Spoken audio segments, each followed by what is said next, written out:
How's your day going, people? My day is going pretty good. It's always good to know that you're having a good day.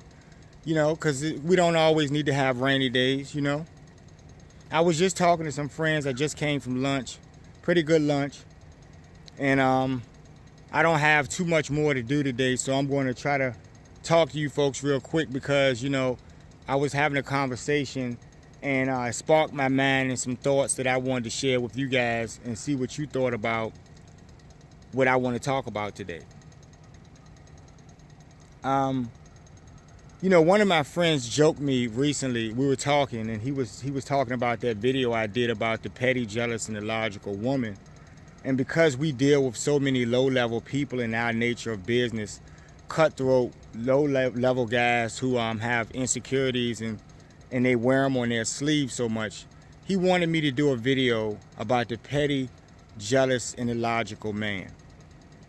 Now, this is a very complex one here because it doesn't necessarily play into the emotions because men aren't typically emotional like that, but a lot of them are. And that has something to do with how they were raised and they were taught some things. But the petty, jealous, and illogical man, when you find him in your workplace, he's typically that guy who wants to be seen all the time. He's typically that guy who wants all of the attention from all of the women, and he may not necessarily have the right kind of intelligence to get and meet several different types of women that he would be interested in, the higher class women, but he still nonetheless feels that he should be entitled to those women as well as any woman under his thumb. And that's in the case if he's your boss at work and you have to deal with him in work situations and he's very pressing and aggressive and he's very rude and and so forth. So you women at the job, you feel pressured sometimes in these cases because these men will use their authority and their power on the job over you to solicit sex, to solicit your attention.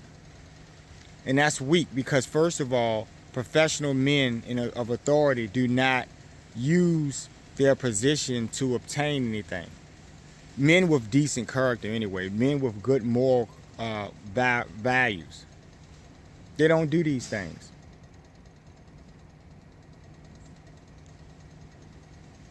So you're jealous because maybe this coworker is talking to another coworker who's on the same level as them, and you want all of the attention to be on you because you're narcissistic. And so you go, look at me, look at me. These employees may find themselves on the other end of your outburst, your rude behavior, because they won't do something that you want them to do. And that may be, like I said, not limited to sexual contact or sexual gestures or whatever you may do. And that's the quickest way for you to lose your career because you're reckless. You're petty because you orchestrate things like you won't give this person a day off because you want to make sure that they're not able to talk to their friends, or you almost stalk them through the job.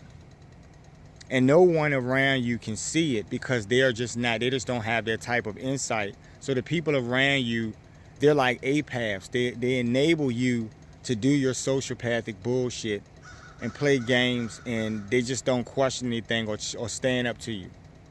And so this person becomes a victim of your petty jealousy. Now you're illogical because you're not being logical, and it's just as simple as that. If you had any logic, you will understand that because you're someone's boss or supervisor, that there's a conflict of interest for you to date that person, as well as talk to them on terms that are not professional, because you are the boss and you are the one who holds the standard, or should, for the rest of the employees. So you're not being a logical man because you're doing reckless things that are going to compromise your career. I don't know how long some of you guys have put in to get to where you are in life, and you're going to lose that for something so trivial. But you're not in a good place in your mind from the start, which is why it's always possible.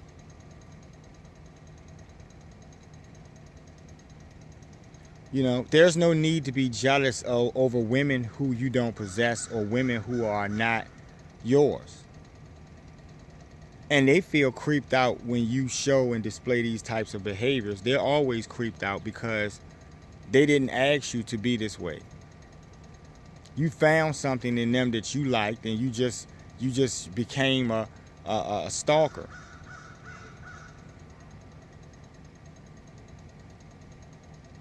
Think about it.